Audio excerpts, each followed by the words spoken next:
Hello, welcome to my YouTube channel. ഇന്ന് ബുധനാഴ്ച രാവിലെ ഒരു 7 മണിയൊക്കെ ആകുമ്പോഴത്തേക്കാണ് ഞാൻ എണീച്ചത്. കാരണം സ്കൂളും കാര്യങ്ങളൊന്നും ഇല്ലല്ലോ. അപ്പോൾ പിന്നെ ആർക്കും എവിടെയും പോകാനൊന്നും ഇല്ലായിരുന്നു.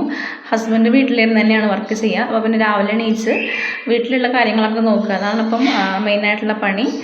അപ്പം അതിൻ്റെ കൂടെ രാവിലെ തന്നെ നമ്മൾ ചോറും കറിയും രാവിലത്തേക്കുള്ളതും എല്ലാം ഒരുമിച്ചാണ് വയ്ക്കാറുള്ളത്.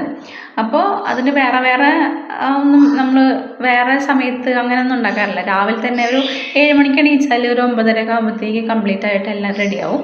അപ്പോൾ ചോറ് വെച്ചിട്ടുണ്ടായിരുന്നു. പിന്നെ ഉപ്പുമാവാണ് രാവിലെ ഉണ്ടായിരുന്നത്, സേമിയ ഉപ്പുമാവ്. ഇപ്പോൾ എന്താണെന്നറിയില്ല, 2-3 ദിവസമായിട്ട്, 3 ദിവസം എന്നല്ല, ഒരാഴ്ചയോളമായിട്ട് സേമിയ ഉപ്പുമാവിൽ ആരോ കൈവശം തന്ന പോലെ. അല്ലെങ്കിൽ ദോശയും സാമ്പാറായിരുന്നു, ഡെയിലും ദോശയും സാമ്പാർ. എനിക്ക് ഭയങ്കര ഇഷ്ടമാണ് ഈ സാമ്പാർ. വെജിറ്റബിൾ വെച്ചിട്ടുള്ള കറികളിൽ എനിക്ക് ഏറ്റവും ഇഷ്ടം സാമ്പാറാണ്. അപ്പം എന്നും സാമ്പാറുണ്ടാവും, അപ്പം കൂടെ ദോശ ഉണ്ടാവും. അപ്പം ദോശയാണ് എനിക്ക് ഇഷ്ടം. അപ്പം ഇഡലിനോട് വലിയ താല്പര്യമില്ല. അപ്പം എന്നും ദോശയും സാമ്പാറുമായിരുന്നു. ഇപ്പോൾ ഒരാഴ്ചയായിട്ട് അതൊന്ന് മാറ്റി പിടിച്ചിട്ടുണ്ട്. ഇപ്പം ഉപ്പുമാവിലോട്ടാണ്, അതും സേമിയ ഉപ്പുമാവ്. റവയിനോട് വലിയ താല്പര്യമില്ല, സേമിയ ഉപ്പുമാവാണ് നമ്മൾ ഉണ്ടാക്കാറുള്ളത്. എല്ലാവർക്കും ഇഷ്ടമാണ്. അതിനാകുമ്പോൾ പിന്നെ നമ്മൾ പ്രത്യേകിച്ച് കറിയൊന്നും ഉണ്ടാക്കാറില്ല. അപ്പോൾ സാമ്പാർ റെഡി ആയിട്ടുണ്ട്, ഉപ്പുമാവ് റെഡി ആയിട്ടുണ്ട്. ആദ്യമൊക്കെ എൻ്റെ ഉപ്പുമാവ് കൊളായി പോയിരുന്നു കേട്ടോ, വെള്ളം ഒക്കെ കൂടി ആദ്യം ഭയങ്കരമായിട്ട് കൊളായി പോയിരുന്നു. ഇപ്പം അതിൻ്റെ കറക്റ്റ് പാകമൊക്കെ മനസ്സിലാക്കി. അങ്ങനെ പിന്നെ ബുൾസൈ ഉണ്ടാക്കിയിട്ടുണ്ട്. മോൾക്ക് ഭയങ്കര ഇഷ്ടമാണ് ബുൾസൈ. അപ്പോൾ ഒരു ബുൾസൈയും കൂടെ കൊടുക്കും. കുട്ടികളല്ലേ, അപ്പോൾ കളിക്കുമ്പോൾ നല്ല രീതിയിൽ വിശപ്പും കാര്യങ്ങളൊക്കെ ഉണ്ടാകും. അതുകൊണ്ട് തന്നെ ഒരു ബുൾസൈ ഉണ്ടാക്കിയിട്ടുണ്ടായിരുന്നു. നമുക്കപ്പോൾ രാവിലെ ഉപ്പുമാവും ഒരു മുട്ടയും കൂടെ കൊടുത്തു കഴിഞ്ഞിട്ടുണ്ടെങ്കിൽ അവളുടെ വയറ് ഫില്ലാവും. പിന്നെ നമ്മൾ കുറച്ച് ഇടയ്ക്ക് നോക്കിയാൽ മതി. പിന്നെ സോയാബീൻ തോരനായിരുന്നു ഞാൻ ഉണ്ടാക്കിയിട്ടുണ്ടായിരുന്നത്.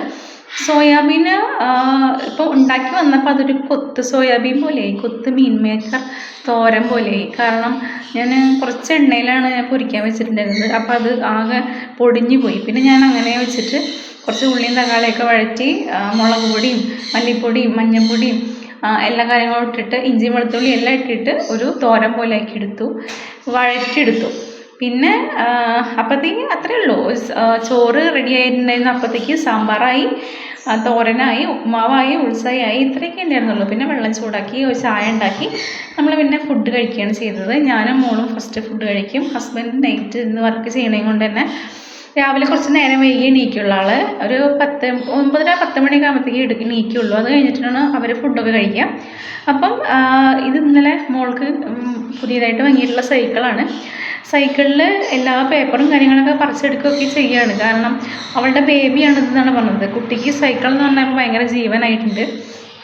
കിട്ടിക്കഴിഞ്ഞപ്പോൾ ഭയങ്കര സന്തോഷം. കുട്ടീൻ്റെ ബേബിയാണ്, അതുകൊണ്ട് എല്ലാ സൈക്കിളൊക്കെ വൃത്തിയാക്കി വെക്കണം എന്നൊക്കെയാണ് പറയണത്. അങ്ങനെ സൈക്കിളും കാര്യങ്ങളൊക്കെ വൃത്തിയാക്കി വെക്കുക. ഇതൊക്കെയാണ് നമ്മളെ ഇന്നത്തെ ഒരു ദിവസത്തെ മോർണിംഗിലെ കാര്യങ്ങളൊക്കെ. അപ്പം തുടർന്ന് വീഡിയോ ഇടുന്നതായിരിക്കും. ഇഷ്ടപ്പെടുകയാണെങ്കിൽ ചാനലൊന്ന് സബ്സ്ക്രൈബ് ചെയ്യണം. വീഡിയോസൊക്കെ ഒന്ന് കണ്ടു നോക്കിയിട്ട് ഇഷ്ടപ്പെടുകയാണെങ്കിൽ മാത്രം ചാനലൊന്ന് സബ്സ്ക്രൈബ് ചെയ്യണം. പിന്നെ ലൈക്ക് ചെയ്യണം, ഷെയർ ചെയ്യണം, കമൻറ്റ് ചെയ്യണം, സപ്പോർട്ട് ഉണ്ടാവണം. ആദ്യമായിട്ടാണ് ഇങ്ങനെ നമ്മളിങ്ങനെ വീഡിയോസ് എടുത്തും അങ്ങനെയുള്ള പരിചയങ്ങളൊന്നുമില്ല. തുടക്കമാണ്, സ്റ്റാർട്ടിംഗ് ആണ്. അപ്പോൾ എന്തെങ്കിലും തെറ്റൊക്കെ ഉണ്ടെങ്കിൽ ക്ഷമിക്കാം. Thank you.